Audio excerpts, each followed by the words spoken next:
अस्सलाम वालेकुम। आजकल सोशल मीडिया पर फीफा वर्ल्ड कप के आगाज का वीडियो वायरल हो रहा है।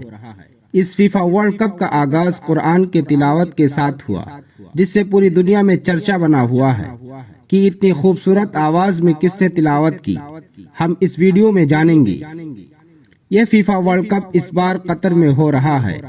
जिस बच्चे ने कुरान की तिलावत करके इस इवेंट का आगाज किया, उस बच्चे का नाम गानिम अल मिफ्ताह है। ये कतर के ही रहने वाले हैं। इनका जन्म 5 मई 2002 कतर में ही हुआ था। इनके एक जुड़वा भाई भी हैं।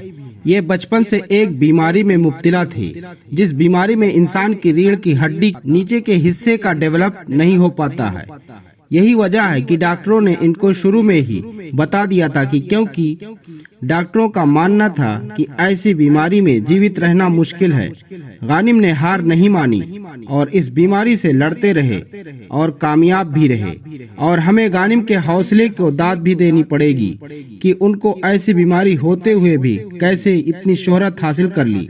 हम सब लोगों के लिए एक सबक भी है, और उन लोगों के लिए जो अपने हाथों और पैरों से माजूर हैं, उनके मन में भी आया होगा कि हम भी अपने मुल्क के लिए। शुरू में ही जब इनके माँ बाप स्कूल में दाखिला कराना चाहते थे, तो कई स्कूलों ने दाखिला लेने से मना कर दिया था।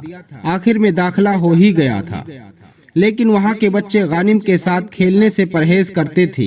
गानिम अपने कामयाबियों की वजह अपने माँ बाप को बताते हैं, क्योंकि उनके माँ बाप अच्छे ढंग से परवरिश की थी। इस वक्त यह कतर के सबसे कम उम्र के सबसे बड़े बिजनेसमैन हैं। हम भी अपने मुल्क के तरक्की के लिए कुछ भी कर सकते हैं। पैरों से भले ही गानिम ना चल सकते हों, लेकिन ये हर काम को आसानी से कर लेते हैं, जैसे स्विमिंग करना, कार चलाना और जैसे कई काम आसानी से कर लेते हैं।